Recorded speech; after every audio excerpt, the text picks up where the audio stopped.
Hi guys, thank you for checking out our channel, Education Masters. My name is Poojitha, and if you went back to our channel, we changed our name to Education Masters. Before, it was STEM for Tots. So if you noticed that, that's great, because we'll be posting a lot of educational videos for you guys to learn in this channel. And we have another channel that's our first video is going to be posted on Saturday this weekend. So make sure you go check out that, and let's start reading. Since last time we read chapter 1 and 2, today we're going to be reading chapter 3 and chapter 4. So let's keep reading. Last time we still were on the first clue or the first riddle. So let's see if they get into some other riddles today. Chapter 3, Mini Sub. "You've really done it now, Annie," said Jack. Sorry, but look out the window." Annie said, "Look." "Forget it, we have to figure this out." Jack stared at the computer. He saw a row of pictures at the top of the screen. "What did you do?" he asked. "I just pressed the on button." So I think they figured out a clue, which was on the computer. I think Annie is getting distracted because she's saying to look out the window because I think she spotted something. I think Jack is on track. I think that makes sense. The screen lit up, and I pressed the starfish. "That must be the command to go under the water," said Jack. "Yeah, then the map came on," said Annie. Okay, the map shows the reef," said Jack. "Look, there's a mini sub on the map. It's moving away from the reef." "It's like a video game," said Annie. "I bet I know what to do." Annie pressed a key with the arrow pointing right. The mini sub on the screen moved right. So I think this is kind of like a code. And Annie mentioned that's kind of like a video game too. So I think these riddles are kind of getting fun for them. I think they're getting interested and kind of looking forward to go to the next riddle.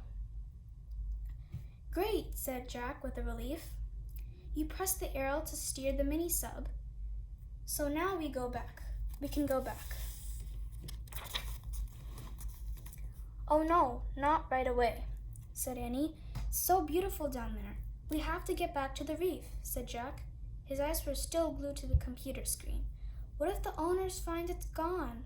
Look out the window, just one teeny second." Jack sighed. He pushed his glasses into the place and looked up. "Oh man," he said softly. Outside the glass was a strange world of bright moving color. It looked like another planet. The mini sub was moving past red, yellow, and blue coral, past little coral mountains, valleys, and caves. So I think this is like kind of another mystery or a clue they're getting into. Past fishes of every color and size. "Can't we stay a little while?" "The answer to Morgan's riddle must be here," said Annie. Jack nodded slowly. She must be right, he thought. Besides, when would they ever get to visit a place like this again? So I think this is their first time visiting this place, because he said, when would they ever get to visit a place like this again? I think they don't visit these kind of places often. I think this is their first time. Okay. We're on chapter 4. There are fish everywhere. This chapter is called Fish City. There are fish everywhere, floating over the swaying. Swaying is kind of like moving back and forth, like kind of flowing calmly.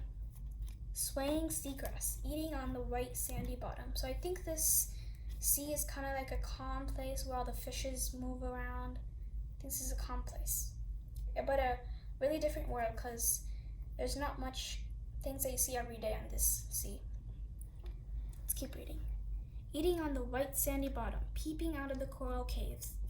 Some kinds of coral look like blue fingers or lacy fans. Others look like deer antlers or lettuce leaves or mushrooms or trees. So I think there's a bit of everything in the sea. Jack read in the book. Coral reefs are only found in warm tropical waters. Nearly 5,000 different species of fishes live around the coral reefs in the Indian and Pacific Oceans. Species are kind of like types of fish, types of sharks, something like that. There could also be types of animals.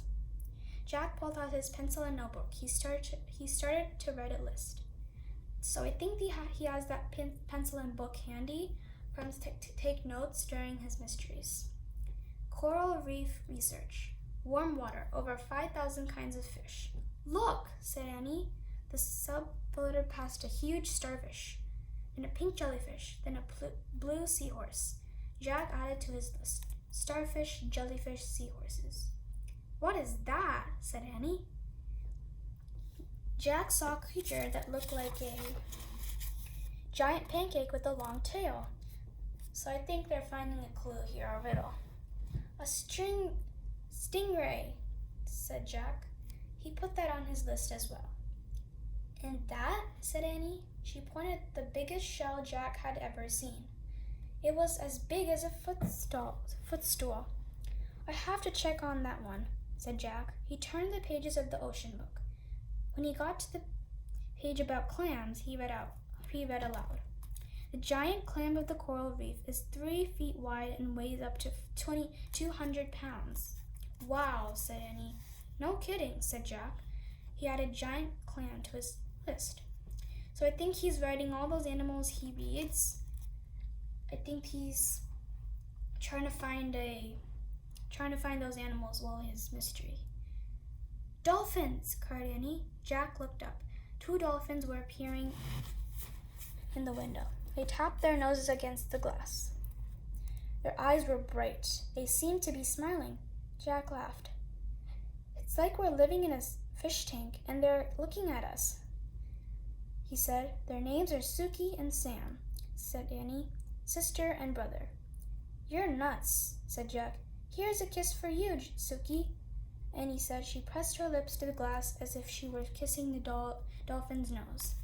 Oh, brother, said Jack. I think they're starting to like all those fishes and all those creatures in the sea. But the dolphin opened her mouth and tossed her head. She seemed to be laughing. Hey, I know. The answer to the riddle. Dolphins, said Annie. I think they just found the answer to the riddle. They're gray and plain, but they have great beauty inside. Here's a picture. So I think they're in a big machine and they're looking through. You forgot the rough as rock part, said Jack. Dolphin's skin looks smooth and slippery. Oh, right, said Annie. Where was I? Oh, yeah. The dolphins flipped their tails. They swam off into the light blue water. Wait, don't go, called Annie. Suki! But the dolphins were gone. It's time for us to go too, said Jack. He was afraid someone might be looking for the mini-sub. But we haven't solved the riddle, said Annie. Jack studied the bright underwater world.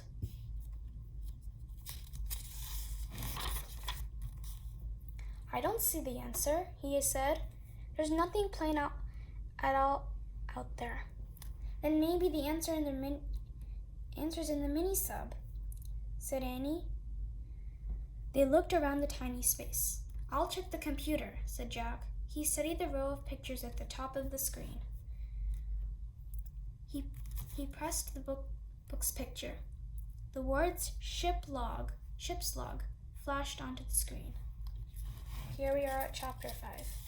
So let's save this for next video. So I think they are about done with the first riddle and they're moving on to the second. I think they found a really cool kind of interesting place to look through. I think they're gonna find something in their mini-sub. So this week's challenge, or today's challenge, is gonna be to try to find what's gonna happen. So let me put it this side so you don't cheat. Maybe you can go back to the video and try to find out some clues yourself you can find, or maybe you put them in the comments below so you can help others find the answer to the question. And remember, if you get the answer right, and once I read all the 2 chapters, or next week's 2 chapters, I'm going to tell you guys who got the correct answer for the question. And Tomorrow I'll be posting a math question. Thank you guys for watching. Bye. Have a great day.